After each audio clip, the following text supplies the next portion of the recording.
경남 의령군에는 솥바위가 있는데 조선 후기 어떤 도사가 이 솥바위를 보고 이렇게 말했습니다. 앞으로 이 솥바위를 중심으로 20리 안에서 나라를 일으키는 큰 부자 3명이 나올 것이다. 그의 예언처럼 솥바위를 중심으로 경남 의령에서는 삼성의 이병철 회장이, 함안에서는 효성 창업주 조응재 회장이, 진주 지수면 승산마을에서는 LG의 구인회 회장이 태어났습니다. 실제 솥바위 전설처럼 삼성 이병철 생가는 솥바위로부터 8km, 효성 조응재 생가는 8km, LG 구인회 생가는 9km 떨어져 있었죠. 그리고 경남 진주시 지수면 시골 마을의 작은 초등학교에서 한국의 경제를 좌지우지하는 굴지의 재벌들이 나왔습니다. 진주 시내에서도 차로 20분이나 가야 하는 곳에 지수초등학교에서 한국을 대표하는 삼성 이병철, LG 구인회, GS 험한정, 그리고 효성 조응재 등이 배출되었죠. 심지어 한 신문사에서 조사한 바에 따르면 한국의 100대 재벌 중 30명이 지수초등학교 출신이라고 합니다. 이 학교 교정에는 재벌송 2그루가 있는데 이는 LG 창업주인 구인회 회장과 삼성그룹 창업주인 이병철 회장이 나란히 심은 것으로 알려졌습니다. 1907년생인 구인회 회장은 한학을 공부하다가 1921년 지수초등 2학년으로 편입해 1924년까지 다녔다고 합니다.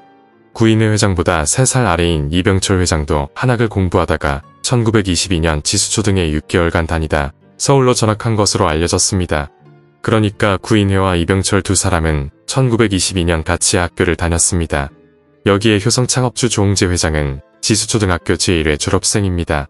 이처럼 같은 지역에 뿌리를 둔 LG가와 삼성, 효성과는 여러 동업과 혼맥 관계를 맺었습니다. 삼성 이병철 회장과 LG 구인회 회장은 나중에 사돈까지 되었는데 구 회장의 삼남인 구자학과 이 회장의 차녀 이숙희 씨가 1957년 결혼했습니다. 그리고 이병철 회장은 조응재 회장과 동업관계를 맺어 삼성물산을 함께 키웠습니다. 이후 조응재 회장이 독립해 세운 회사가 현재 효성의 모체인 효성물산입니다. 오늘은 조응재 회장과 이병철 회장의 인연과 효성그룹 역사에 대해 준비했습니다. 이야기 시작합니다. 조응재는 경상남도 함안에서 1906년 태어났는데 그의 집안은 천석군으로 꽤 부유했다고 알려졌습니다. 그의 집은 노블레스 오블리주를 실천하여 조응재의 생가로 들어가는 어귀에는 이런 내용의 송덕비가 있습니다. 1935년 유례없는 가뭄이 들었을 때 이곳에 살던 조씨 부자가 쌀을 나눠주어 사람들이 연명했다. 그리고 조응재는 1926년 60만세운동 당시 독맹휴학을 주도했다는 이유로 중앙보통학교에서 제적당했고 일본으로 건너갔습니다. 이때 함께 일본으로 건너간 사람이 바로 이병철 회장입니다. 조응재는 이병철의 큰 형인 이병각 씨와 동갑내기 친구로 이병철과도 어릴 때부터 잘 알던 사이였습니다. 둘이 함께 일본으로 가게 된 사연은 1927년 봄으로 거슬러 올라가야 합니다. 당시 이병철은 조응재에게 일본 유학자금을 빌려달라고 요청했는데 조응재도 일본 유학을 준비하고 있어 같이 가자고 제안했습니다. 사실 이병철 집안은 부자로 일본 유학자금은 충분했으나 아버지의 반대가 심했다고 합니다. 그러나 이병철은 유학 결심을 굽히지 않았고 어떻게든 돈을 마련해서 일본으로 유학을 갈 생각이었죠. 결국 1927년 8월 조응재와 이병철 두 청년은 시모노세키로 가는 부관 연락선에 올랐습니다. 당시의 부관 연락선은 일본에 유학 가는 한국의 유학생들이라면 대부분 이용하는 항로였죠. 출항한 배는 현해탄을 향해 나아가기 시작했는데 파도가 거세어져서 배의 요동이 심해졌습니다. 이에 두 사람은 자신들이 묵고 있는 2등 선실보다는 시설이 좋은 1등 선실로 옮기려고 하였습니다. 그러자 1등 선실 입구에 서 있던 일본인 형사가 그들을 저지하였습니다. 너희들 조선인이 무슨 돈으로 1등 선실을 기웃거리느냐, 건방지다. 이때 이병철은 이렇게 생각했다고 합니다.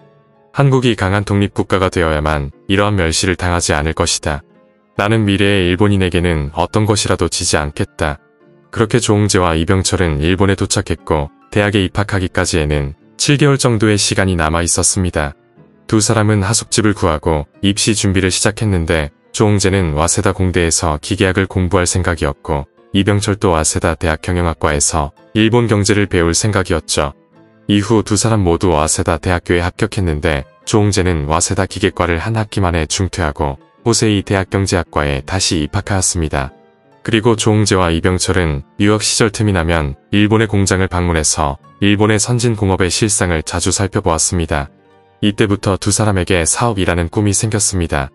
조응재는 귀국 후 사업 준비를 하려 했으나 분부금융조합 조합장으로 추대되었습니다. 그는 농민들의 신임과 지지를 받아 9년 동안 조합장을 하면서 경영에 대한 노하우를 습득했습니다. 그러던 1945년 광복을 맞자 사업을 하겠다는 포부를 살려 서울로 상경했습니다. 그리고 그가 서울 명륜동으로 이주했을 때 이병철을 이웃 주민으로 우연히 만나게 됩니다. 이병철과 조홍재의 집은 불과 2분 거리로 이때부터 둘은 자주 만나며 사업에 관해 이야기를 나눴습니다. 결국 1948년 11월 두 사람은 서울 종로 2가에서 삼성물산 공사를 설립하고 동업을 시작했습니다. 1948년 조홍재가 1천만 원을, 이병철이 200만 원을 각각 출자해 삼성물산 공사라는 이름의 회사를 세웠습니다. 삼성물산의 초대 사장은 이병철이었고 조홍재는 부사장을 맡았습니다. 공사라는 이름은 홍콩의 화교 상인들에게 친숙한 느낌을 주기 위해서였습니다. 실제 조홍재는 주로 홍콩을 상대로 무역업을 했는데 말 그대로 직접 발로 뛰는 글로벌 보부상이었습니다. 당시의 무역은 홍콩의 화교 상인들이 설탕, 면사 등을 싣고 와서 부산에서 한국의 마른 오징어와 한천 등과 바꿔가는 것이었습니다. 그러다가 조홍재는 가만히 앉아서 홍콩 무역선을 기다리기보다는 직접 바이어를 찾아 나서기로 합니다. 당시 한국에는 달러가 현저히 부족했기 때문에 오징어 3만 근을 가지고 홍콩으로 가서 오징어를 담보로 면사 100권을 가지고 돌아오는데 성공했습니다. 대한민국 최초의 수출입 외상거래를 성사시킨 것이었죠. 당시 조홍재가 면사를 요청한 이유는 면사를 한국에 가져오기만 하면 홍콩 가격보다 2배 이상을 받을 수 있었기 때문이었습니다. 조홍재와 이병철의 동업은 환상의 콤비였는데 이병철 회장의 기획력과 조홍재 회장의 꼼꼼한 일처리로 삼성물산은 설립한 지 얼마 지나지 않아 엄청난 수익을 거뒀습니다. 이처럼 삼성은 시작하자마자 승승장구했지만 곧 6.25 전쟁이 일어나고 말았습니다. 이때 조홍재와 이병철은 부산으로 내려가 10평 남짓한 사무실을 얻었습니다. 당시 전쟁 여파로 생산 공장의 대부분이 파괴되어 생활 물가는 하루가 다르게 치솟고 있었습니다. 삼성물산이 수입한 물건들은 부산항에 도착하기도 전에 계약되었고 삼성물산이 수입하여 도매상에 넘긴 지 1도 되지 않아 그 가격이 몇 배씩 치솟았습니다. 여기에 삼성물산이 수출입을 통해 또 한 번 큰 이익을 창출한 품목이 고철입니다. 전쟁으로 많은 시설과 군사 장비가 파괴되어 있었고 이런 고철을 모아 일본에 수출을 하여 많은 외화를 벌어들일 수 있었습니다.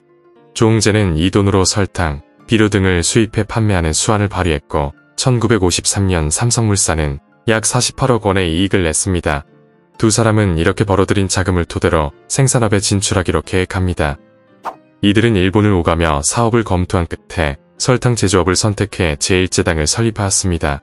당시 우리나라에서 설탕과 비료는 늘 부족하여 만드는 족족 잘 팔려나갔습니다. 이러한 제당 사업의 성공은 국가적으로도 수입 대체를 이룩하며 외화 절약에 크게 기여했습니다. 1954년에는 제1모직을 설립하고 골덴텍스를 생산하기 시작하며 삼성물산은 비약적인 성장을 거뒀습니다. 결국 삼성은 불과 10년 만에 재벌기업으로 성장했으며 명실상부한 한국 제1의 자리를 굳혔습니다. 조홍재는 이 기간 동안 제1모직 부사장과 제1제당 사장을 역임하며 삼성그룹을 당대 최대 기업으로 키우는 데 일조했습니다. 하지만 이병철 회장의 갑작스러운 동업 청산 요구로 두 사람의 동업 관계는 끝이 나고 말았습니다. 1960년 3월 일본 동경의 한 골프장에서 골프를 치던 중 이병철 회장이 동업을 그만두자고 제안했습니다. 효성과 삼성과의 악연은 이때부터로 결별 과정에서 재산 분배 비율 때문에 갈등이 시작되었습니다. 조홍재 회장은 출자 지분 비율대로 재산을 나누자고 했고 이병철 회장은 30%만 주겠다고 맞섰습니다. 앞서 말한 대로 출자는 조홍재 회장이 더했지만 사업 경험이 많은 이병철 회장이 사장을 맡으면서 갈등의 씨앗이 생긴 셈이었죠. 그러나 삼성 측에 따르면 이병철이 75%를 출자했고 조홍재와 여러 사람이 25%를 댔다고 주장했습니다. 그 와중에 4.19 혁명과 5.16 군사 쿠데타가 터지면서 삼성그룹은 부정축제자로 몰렸습니다. 때마침 이병철 회장은 일본에 있었기 때문에 조홍재 회장이 한 달이나 감옥에서 지내기도 했습니다. 그 후에도 재산 분배에 대한 조율이 이뤄지지 않자 결국 조홍재는 삼성그룹의 지분의 3분의 1을 받는 선에서 13년간의 동업관계를 청산했습니다. 제1제당은 조홍재 회장이 갖고 나머지 삼성물산과 제1모직은 이병철 회장이 갖는 구두조건이었죠. 그러나 제1제당을 넘겨주겠다는 약속은 지켜지지 않았습니다. 결국 3년 뒤 당시 은행 관리를 받던 한국타이어 주식 50%, 안국화재와 천일증권, 동양제당 주식 등 당시 돈으로 3억 원어치를 받는 것으로 마무리되었습니다. 조웅재 회장의 이병철 회장에 대한 서운한 감정은 효성이라는 상호에 고스란히 배어 있습니다. 조 회장은 별이 3개인 삼성보다 더 밝은 회사로 만들겠다며 효성이라는 이름을 지었다고 합니다. 훗날 조웅재 회장은 회고록을 통해 당시의 심정에 대해 밝혔습니다. 오늘날 70년을 살아오는 동안 내가 내린 어려운 결단 가운데서도 동업을 청산한 일이 가장 현명한 결단이 아니었나 싶다. 그런 결단을 내리지 못하고 분배받을 재산에만 연연했더라면 내 독자 사업은 시작도 못해보고 재산은 재산대로 찾지 못한 채 끝나게 되었으리라. 1962년 조웅재는 이병철과 동업을 청산하고 새로운 사업을 구상하였는데 그때 그의 나이 56세였습니다. 조웅재는 지금까지 쌓아온 경험을 잘 살릴 수 있는 것을 첫 사업으로 선택했고 효성물산이라는 무역회사를 차렸습니다. 더욱이 조웅재는 삼성무역, 제1제당, 제1모직 설립과 경영 등으로 그의 풍부한 경륜은 그야말로 독보적이었습니다. 그래서인지 조웅재가 설립한 효성물산은 빠르게 성장하였습니다. 이후에는 제1제당 설립을 진두지휘했던 경험을 살려 부실기업이었던 조선제본을 인수해 업계 2위로 올려세웠습니다. 마침 정부가 강력하게 추진하는 분식장려운동으로 생산이 수요를 따라가지 못할 정도였습니다. 그리고 조웅재는 한국타이어 경영에도 참여했는데 당시 한국타이어는 한일은행 관리하에 있던 부실기업이었습니다. 타이어 수요가 많지 않다는 비판과 우려의 목소리에도 조웅재는 이후의 산업 전망을 내다보며 타이어의 성공을 확신했습니다. 곧 국민들의 생활 수준이 높아질 것이고 한국도 자동차 산업의 발전 가능성이 충분히 있다고 판단하고 있었죠. 이 예상은 적중하여 국산 자동차가 출시되고 전국의 고속도로가 놓이면서 타이어 수요도 증가하여 한국타이어는 효성의 효자기업이 되었습니다. 이처럼 조웅재 회장은 조선제분, 한국타이어 등 부실기업을 정상화시켰고 앞으로 효성의 주력 사업으로 기간산업에 참여하고자 했습니다. 이를 위해 기획팀을 구성해 2년간의 조사 끝에 많은 유망사업을 발굴했고 조웅재 회장이 선택한 사업은 나일론 사업이었습니다. 나일론은 의류뿐만 아니라 산업용으로 쓰임새가 많았으며 상당량을 수입에 의존하고 있었습니다. 그렇게 동양 나일론 주식회사를 설립했고 타이어 코드지 개발에 성공했습니다. 이후 한일 나일론을 인수하고 동양 폴리에스터를 설립하는 등 제2의 창업을 성공적으로 완수해 나갔습니다. 결국 1970년대 중반 효성그룹은 24개의 계열사를 거느리며 한국의 5대 재벌로 올라서는데 성공했습니다. 그러던 1978년 조웅재는 건강 악화를 이유로 새 아들에게 회사를 물려주었고 6년 뒤인 1984년 별세하였습니다. 조웅재의 장남 조성래는 효성그룹을 물려받았고 차남 조양래는 한국타이어를 물려받았으며 삼남 조욱래는 대전피역을 맡게 되었습니다. 한편 삼성과 효성 창업주의 좋지 않은 끝맺음에도 양가의 인연은 계속되고 있습니다. 조웅재 회장의 장남 조성래와 이병철 회장의 차남 이창희는 일본 와세다 대학에서 함께 공부를 한 사이로 알려졌습니다. 또한 조성래의 부인 송광자 여사와 이건희 삼성 회장의 부인 홍나희 여사는 서울대 미대 동창입니다. 한 세대를 더 내려가게 되면 조성래 회장의 차남 조현문과 이재용 회장은 하버드대 동문으로 친하게 지낸 것으로 알려졌습니다. 여기에 조성래 회장의 장남 조현준과 이재용 회장은 일본 게이오 대학에서 같이 공부했습니다. 이처럼 효성과 삼성은 3대로 내려오면서 인연이 더욱 깊어진 것이었죠. 그리고 지난 2006년 효성그룹 창립 40주년 기념식이 열렸고 이건희 삼성그룹 회장 대신 홍나희 여사가 참석했습니다. 이때 기념식에서 슬라이드를 통해 삼성과 효성의 두 선대회장이 결별하게 된 과정이 상세히 소개되면서 어색한 분위기가 연출되었습니다. 이에 조성래 회장이 미안한 마음에 홍나희 여사에게 괴념치 마시라고 하자 홍나희 여사가 사업하다 보면 별일이 다 생기죠라고 대응했다고 합니다. 효성그룹 측은 해당 일에 대해 이렇게 말했습니다. 회사 역사를 쓰는 과정에서 관련 자료들을 수록하다 보니 삼성의 얘기가 들어갔다. 현재 효성은 삼성에 대해 서운한 감정은 전혀 없다. 효성그룹 창업자인 조웅재 회장은 스스로 마누라고 했는데 이는 늦되고 어리석은 자라는 뜻입니다. 나이 30에 대학을 졸업했고 40이 넘어 사업에 발을 들였으며 56이 돼서야 자신의 사업을 시작한 그의 인생을 잘 표현한 말입니다. 이처럼 마누라는 호를 스스로 붙었으나 경제인으로서 누구보다 부지런히 국내 산업계에 기틀을 세웠습니다. 과거부터 이런 명언이 있습니다. 늦었다고 생각할 때가 가장 빠른 때이다. 오늘 이야기는 여기까지입니다. 재밌게 보셨다면 구독과 좋아요 부탁드립니다. 지금까지 역사비디오였습니다.